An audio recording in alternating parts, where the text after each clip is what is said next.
جاہل پیروں کی توندیں دیکھی ہیں آپ نے؟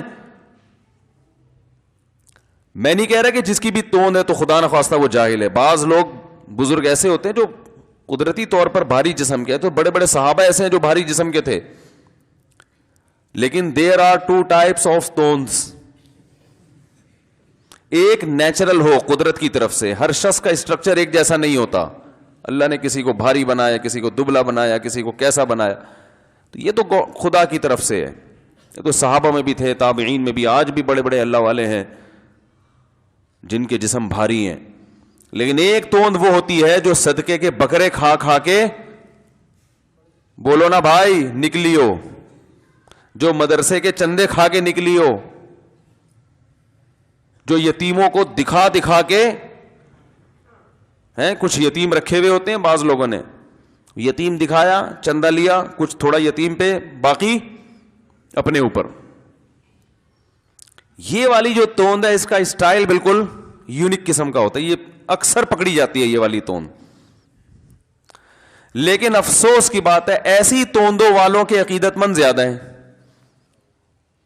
جو اس قسم کی توند رکھنے والے لوگ ہیں ان سے عقیدت کرنے والے زیادہ ہیں, اور ان سے عقیدت کرنے والے ٹوٹ کے عقیدت کرتے ہیں. کیوں؟ ان کا یہ نظریہ ہوتا ہے کہ یہ پیر صاحب سے ہماری بگڑی بنے گی. کسی عالم, مفتی, عام نارمل بزرگ جو بیچارہ سیدھا سادے سے ہوں, کہیں بھائی میں بھی تمہاری طرح کا انسان ہوں, کیا خیال ہے, میرے اپنے گھر کے مسائل حل نہیں ہو رہے, تمہارے کہاں سے حل کروں گا. کوئی اس طرح کی بات کرے, لوگ محبت کریں گے اس سے؟ تو بولیں یار یہ تو ہماری طرح کا انسان ہے, اس کے پاس کیا رکھا ہے, ٹماٹر خرید رہے ہیں, کبھی آلو خرید رہے ہیں, کبھی گاڑی کو دھکا لگا رہے ہیں. لوگ ایسے شخص کو بزرگ ماننے کے لیے تیار, بولو نا, نہیں ہے. بزرگ کی ڈیفینیشن یہ کچھ ذرا ہٹ کے کچھ ہٹ کے ہو. کیا بتاؤں میں, آپ نام لے لے کے بتا سکتا ہوں کون کون الو بنا رہا ہے طبیعت سے, لیکن نام لینا مناسب نہیں ہے, بیانات بہت پھیل گئے ہیں. طبیعت سے الو بنا رہے ہیں. بعض ایسے ہیں جو بڑی فٹنس بھی ہے ان کی, توندے نہیں نکلی, وہ بہت ڈیڑھ ہوشیار ہیں. انہوں نے کہا توند, آج کل مفتی صاحب نے توند کے خلاف کچھ بولنا شروع کیا تو فٹنس بھی ہے ان کی, چہرے پہ ایسا رونق, آپ بھول جاؤ بھائی. ایک نمبر کی, کیا بتاؤں میں, حرام خور ہیں. تعویذوں اور گنڈوں کے نام پہ لوگوں کو طبیعت سے الو بنایا ہوا ہے. یوٹیوب کے چینل چلا رہے ہیں, رسالے نکال رہے ہیں, ہر مہینے رسالے نکل رہے ہیں, یہ پڑھ لو تو یہ ہو جائے گا, یہ پڑھ لو تو وہ ہو جائے گا, فلانا جن, فلانی چڑیل, فلانا موکل, حصار. لوگ ان ناموں سے ہی بڑے متاثر ہوتے ہیں. یار موکل, اف, یہ تو ہمارے موکل کو بھی, حمزات کو بھی جانتا ہے. ٹوپی ڈرامہ ہے, موکل حمزات کچھ بھی نہیں ہوتا, بکواس ہے, آپ ہی ہو بس, اور کچھ نہیں ہے.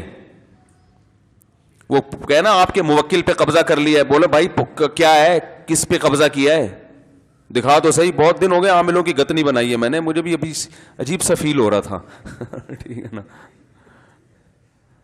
عجیب سے کچھ کمی سی محسوس ہو رہی تھی. اصل میں کچھ دن پہلے میں نے ایک پیر کو دیکھا ہے, 2-4 دن پہلے, ماشاء اللہ وہ اور اس کے مریدین پھٹنے والے ایک دھماکے کے ساتھ, خود بخود ہی کھا کھا کے نا. ایک وقت کی نماز نہیں ہے مسجد میں تکبیر اولیٰ کے ساتھ, نہ پردے کے حکام میں پابندی ہے کوئی, مونچھیں ایسے رکھی ہوئی ہیں جیسے کوئی پتہ نہیں کوئی محلے کا ڈاکو ہے. پہلے کم از کم لوگ شکل دیکھتے تھے کہ کچھ چہرے سے لگے, اب شکل کا بھی کانسیپٹ ختم ہو گیا. اب کہتے ہیں ان کے پاس کچھ ایسے علوم ہیں جو علماء کے پاس نہیں, علوم پہ چل رہے ہیں, علوم. تو خیر عامل کی گت تو بنتی رہتی ہے, اس پہ تو بہت بیانات ہیں, لیکن عاملوں کی ایک اور مثلا کہ پیر صاحب بھی آئے ہوئے ہیں مارکیٹ میں نا, وہ کہتے نہیں ہے کہ میں عامل ہوں, میں بزرگ ہوں, بس ختم. کیوں بزرگ ہو, کیا ہے تمہارے اندر بھائی؟ بس پہنچے ہوئے ہیں, فلاں سے گدی ملی ہے ان کو, فلاں کا ہاتھ ہے ان کے سر پہ, تو فلاں کے سر پہ ہاتھ کی وجہ سے بال تو نکلے نہیں ان کے سر پہ, اتنی برکت بھی نہیں ہوئی, بس یہ فلاں کی وجہ سے ان کو ملا ہوا ہے. کیا ملا ہوا ہے؟ سب مبہم باتیں ہوں گی, کوئی بات بھی ایسی نہیں ہوگی جس کا کوئی ڈکشنری میں مطلب ہو, سمجھ رہے ہیں نا. بھائی یہ ان کے کچھ ہیں, ان کو کچھ خدا کی طرف سے کچھ ہیں چیزیں. کیا چیز ہے بھائی؟ چیزیں ہیں. یہ دیوبندی ہو, اہل حدیث ہو, بریلوی ہو, اور کتنے فرقے ہیں, شیعہ ہو یا مسلمین ہو, اس میں سب ایک جیسے ہیں, یاد رکھنا. اس میں کبھی دھوکے میں نہ آنا کہ فلاں کا خلیفہ تو فلاں کا ٹوپی ڈرامہ, یہ سب ٹوپی سب ایک جیسے ہیں. جو جاہل پیر ہے نا آج کل کا جاہل پیر, وہ بیٹھا ہوا ہے توند نکال کے, بس نہ اس کا کوئی بزنس ہے, سمجھ رہے ہیں, نہ محترم کا کوئی باپ دادا سے کوئی جاگیر ملی ہے, ان کو جائیداد ملی ہے, نہ کوئی مخلص مریدوں کے ہدیے ہیں. ایک ہدیہ وہ ہوتا ہے جو لوگوں کو الو بنا کے, صحیح ہے نا, لیا جائے تعویذ گنڈوں کے نام پہ. اور ایک ہدیہ وہ ہوتا ہے جو کسی کوئی واقعی کوئی آپ سے عقیدت کرتا ہے تو وہ آپ کو کوئی ہدیہ دے دے, وہ اتنا بڑا نہیں ہوتا کہ اس میں لینڈ کروزر آ جائے, کیونکہ اس قسم کے ہدیے ہم بہت بھگتے ہوئے ہیں. ٹھیک ہے نا, وہ اتنا ہوتا ہے جتنی عقیدت ہے. 5 روپے کی عقیدت ہے تو 5 روپے دے دے گا آپ کا کوئی معتقد. بہت زیادہ عقیدت 5000 کی ہو جائے گی میرے بھائی, کیا خیال ہے؟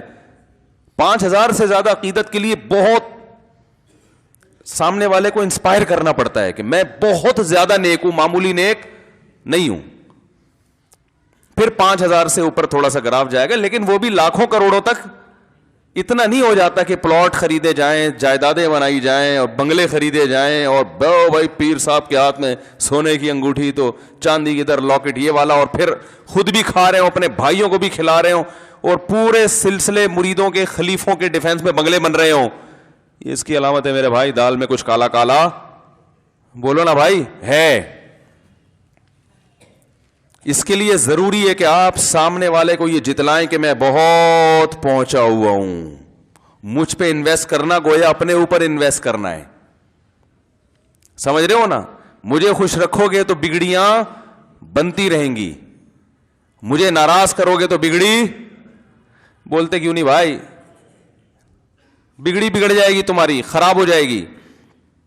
ریٹ چل رہے ہیں آج کل, پیر صاحب آپ کے علاقے میں آئیں گے تو اتنا ان کا اتنے پیسے ملیں گے. پیر صاحب آپ کے گھر کھانا کھائیں گے تو چونکہ آپ کے گھر جلوہ افروز ہوئے, ہوائیں انہوں نے آپ کے گھر میں چھوڑی ہیں, جو بھی انہوں نے الٹے سیدھی چیزیں کھائی ہے نا, تو پھر اس کے اتنے چارجز مرید کے ذمے ہیں.